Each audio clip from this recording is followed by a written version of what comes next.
अब मैं एक और महत्वपूर्ण बात की ओर आपका ध्यान दिलाता हूं। वह मुद्दा है, मैंने महार जाति के ही सभी उम्मीदवारों को क्यों चुना।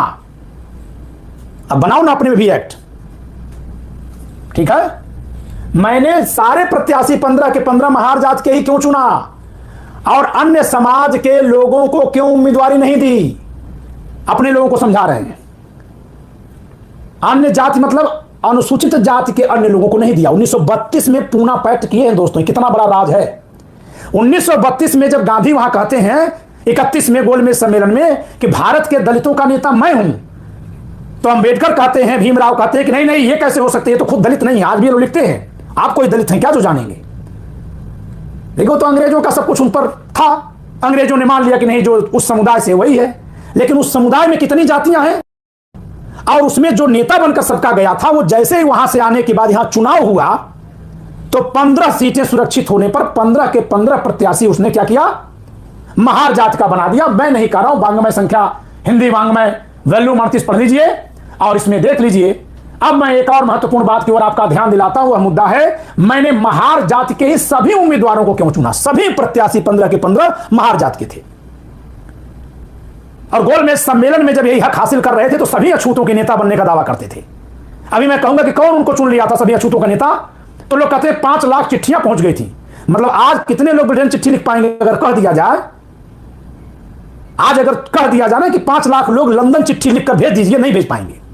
उस समय जबकि जिस समाज के नेता थे लगभग सब अनपढ़ थे, 1% में लोग साक्षर थे और सबने चिट्ठी भेज दी। कहां, लंदन, अंग्रेजी में सबने भेज दी थी। 5 लाख चिट्ठियां पहुंच गई। बाहर झूठ फैलाना, तो चलो तुम्हारा झूठ हम खंडित करेंगे, ये पढ़ दो। मैंने महार जाति के सभी उम्मीदवारों को क्यों चुना। चुनना था तो चुन लिए होते, दूसरी जात को अपमानित क्यों कर दिए भाई। लेकिन कितना सम्मान दिया, जरा पढ़ लीजिए कि मैंने महार जाति के सभी उम्मीदवारों को क्यों चुना। कौन कह रहा है, जो 1931 के गोलमेज सम्मेलन में दावा करता है अंग्रेजों के सामने कि सभी अछूत जातियों का नेता है, वो ऐसा भेदभाव करने वाला व्यक्ति। जरा देखिए, मैंने महार जाति के सभी उम्मीदवारों को क्यों चुना और अन्य समाज के लोगों को क्यों उम्मीदवारी नहीं दी। सच पूछो तो इस मामले में हम ज्यादा गहराई में न जाएं, यही बेहतर है। अरे भाई, चित भी मेरी पट भी मेरी, कोट टाई तो आप ही पहने थे, लंदन से आप ही लौटे थे, शेष समाज तो बेचारा गांव का था, जो बोलते थे वो मान लेता था। लेकिन कब, जब अपनी जाति वाला देखता था, जैसे आज हो रहा है, दूसरी जाति वाले सवाल कर देते थे तो इसी नाते प्रॉब्लम थी। आगे क्या कह रहे हैं कि गहराई में न जाए, यही बेहतर है। इसके बावजूद आज जिन्होंने राष्ट्रीय हरिजन पक्ष की स्थापना कर इस आरोप को उजागर किया, उनका जवाब देना जरूरी है। राष्ट्रीय हरिजन पक्ष के लोगों को मैं एक ही नाम से पुकारना चाहता हूं, ये ले भागो नियत के लोग हैं। मैंने इसलिए उन्हें अपने पक्ष से नहीं निकाला कि वे चमार हैं, भले वे चाहे कुछ कहते फिरे, मुझे उसकी परवाह नहीं। उन्हें न चुनने की वजह उनका ले भागो पना ही है। तो जब उनका ले भागो पना उन लोगों का है तो आपने एक ही जात को टिकट क्यों दिया। शब्दों का जाल फेंक रहे हैं। एक तरफ आप कह रहे हैं कि हमने सारे उम्मीदवार अपनी जात के बनाए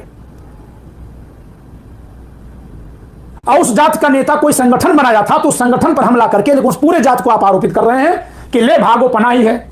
जहां भी कुछ हासिल हो वहां पहुंच जाओ। सिद्धांतों का, अनुशासन का कभी उन्हें एहसास नहीं था, जो मिले बटोर कर अपनी झोली में डाल लो। ये कहावत है, लोकोक्ति कोई ब्राह्मण बना रहा है? कौन लिख रहा है? चमार जात के बारे में सीधे सीधे लिख रहे हैं अंबेडकर। यही उनका धर्म है। हमने महार सत्याग्रह किया, आत्मनिर्भरता के कई आंदोलन चलाए, नासिक सत्याग्रह किया, चाहे आप बाकी सब छोड़कर पूरे करार का ही उदाहरण ले। सिद्धांतों के लिए जान पर बनाने तक हम कांग्रेस और उसके पंच प्राण बन चुके गांधी के साथ भिड़ गए। मतलब गांधी अंग्रेजों से लड़ रहे हैं, गांधी खुद छुआछूत निवारण आंदोलन चला रहे हैं, वे गांधी से भिड़ जाते थे। भाई समाज कुरीतियों को ढो रहा था।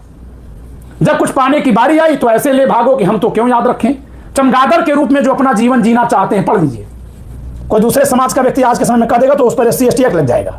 चमगादड़ के रूप में जो अपना जीवन जीना चाहते हैं, उनके आरोपों की और उनकी हल्ला मचाने की आदत की परवाह मैं नहीं करता। मैं ये शब्दावली अपने से असहमत किसी गैर समुदाय के व्यक्ति के लिए नहीं बोल सकता। व्यक्ति के लिए भले बोल दूं, समाज के लिए कदापि नहीं बोल सकता, क्योंकि हर एक समाज में हर तरह के लोग हैं और इनको महामानव का दर्जा दिया जाता है। 1931 में यह व्यक्ति गोलमेज सम्मेलन में आना जाता है कि नहीं, अछूतों का नेता तो मैं ही हूं। अब बाबू जगजीवन राम पूरे उत्तर भारत के अछूतों के नेता थे, वो कौन थे? वो नेता नहीं थे। 1937 में वो पहली बार विधायक चुने गए हैं। सबसे कम उम्र के विधायक हैं जगजीवन राम जी। सबके साथ चल रहे थे। इतना ही नहीं, पुणे करार से पहले जब गांधी ने अपने प्राण दांव पर लगा दिए, तब ये लोग गांधी की जान बचाने के पीछे विधिमंडल की अपनी सीटें तक छोड़ने के लिए तैयार बैठे थे। तो अब मेरी कोशिशों से जो ये जगहें मिली हैं, वे क्यों मांग रहे हैं? देखिए, ये देखिए जातिवादी सोच, घिनौनी जातिवादी सोच भीमराव की। तो अब मेरी कोशिशों से, यानी जो ये जाकर के लंदन में मांग के लाए हैं गोलमेज सम्मेलन से, वो इनकी जात की हो गई। मांगे हैं सब, लेकिन जब ले आए हैं तो ये कहने केवल अपनी जात की। जनता समझ रही थी, इसने तो जनता ने वोट नहीं दिया। आज भी यही काम हो रहा है। इनके वाद को मानने वाले घोर जातिवादी हैं, घोर जातिवादी हैं। वो अपने अगल बगल की किसी जात को जो उसी वर्ग में रख दी गई है, बिल्कुल पनपने नहीं देते।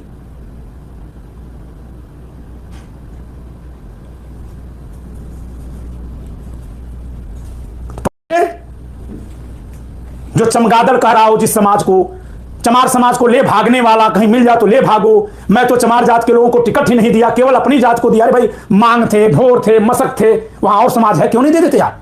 आज भी इनकी जात के लोग अन्य के साथ वहां यही व्यवहार करते हैं, और इनको जो मानने लगे हैं इधर वाले, वो भी अन्य जातियों के साथ वही व्यवहार करते हैं।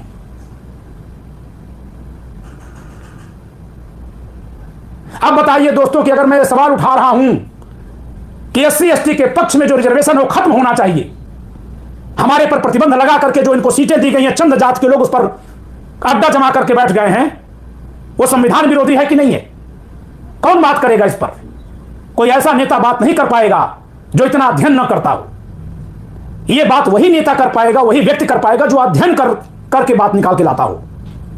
सोचिए 1931 में जो आदमी अछूतों का नेता बनकर के एक अलग पृथक निर्वाचक मंडल मांग के ले आता है लंदन से, वो मांग कर नहीं लाता है, उसको इसीलिए बुलाया ही गया था कि एक तो आएगा, उसी के बहाने दिया जाएगा। फूट डालो और राज करो कि अंग्रेजों की नीति का एक हिस्सा, एक पपेट। नहीं तो जो व्यक्ति वहां से लेकर आया वो खुद ही यहां कह रहे हैं कि इन्हीं के लिए हम मांग कर लाए हैं। क्या देख लीजिए, वो खुद लिख रहे हैं कि हमारी कोशिश से जो मिला है हम उस जात को क्यों दे दें।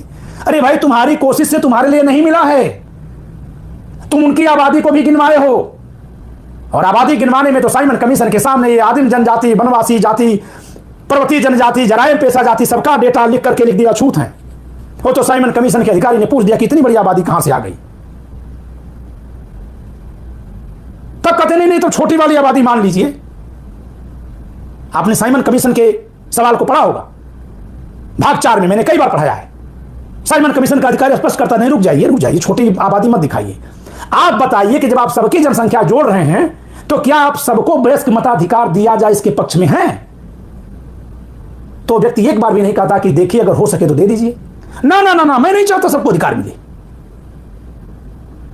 आज उसी सोच पर जब से देश चलने लगा है तो यह देश सीधे नहीं उल्टे जा रहा, 90 के बाद से चल रहा है और उल्टे जा रहा है। तो दोबारा हमसे मत कहिएगा कि चमार जात के बारे में किसी ब्राह्मण ने क्या कहा है, चमार जात के बारे में अंबेडकर ने क्या कहा, भीमराव ने क्या कहा है, पढ़ लीजिए आप। अरे वो अपने लिए तो बहुत कुछ कहते हैं, आर्यन है, लेकिन वो जो कुछ कहे वो छोड़ दीजिए। यहां तो आदमी चुनाव में जा रहा है ना, चुनाव में जा रहा है, यहां लिख रहा है कि जो से मिला मैं इनको क्यों दे दूं। आप जरा सोचिए कितनी घृणित सोच है कि जो मेरी मेहनत से मिला है मैं क्यों दे दूं। तुम्हारी मेहनत से नहीं मिला है भाई, ये सीटें उस पूरे वर्ग के लिए मिली हैं। ज्यादा खोदेंगे तो ज्यादा पन्ने उलट जाएंगे।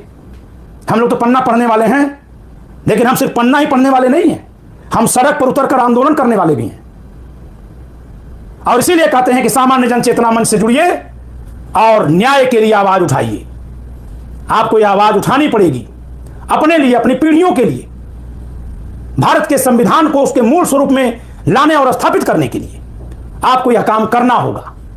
इसलिए सामान्य जन चेतना मंच से जुड़ने के लिए आप इस नंबर पर संपर्क करिए 8957568536।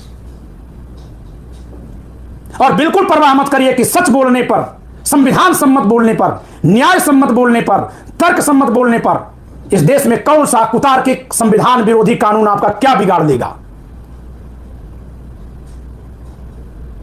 इसकी परवाह करने की जरूरत नहीं है। हमने हर समय जब देश पर खतरा हुआ कुर्बानियां दी हैं, हम देने के लिए तैयार हैं। हम ऐसे नहीं है कि हम 3000 साल बाद जाकर के लिखें कि यार हम तो हमें गुलाम किया गया। गुलाम बन करके हम नहीं जिएंगे। तब तक अंधेरे में जब तक थे तब तक चुप थे। जब किताबें अब खुल गई, सच्चाई दिख गई तो लोग लड़ेंगे। और हर जाति समाज के लोगों का यह धर्म है कि अगर उनको अंधेरे में रखा गया तो अंधेरे से उजाले में निकले। हर व्यक्ति का यह धर्म है। और हम नहीं मानते कि कोई 3000 5000 साल गुलाम था। यह झूठी कहानी है। वो अपने आप को लज्जित करने वाली कहानी है जो अपने आप का यह दावा करता है।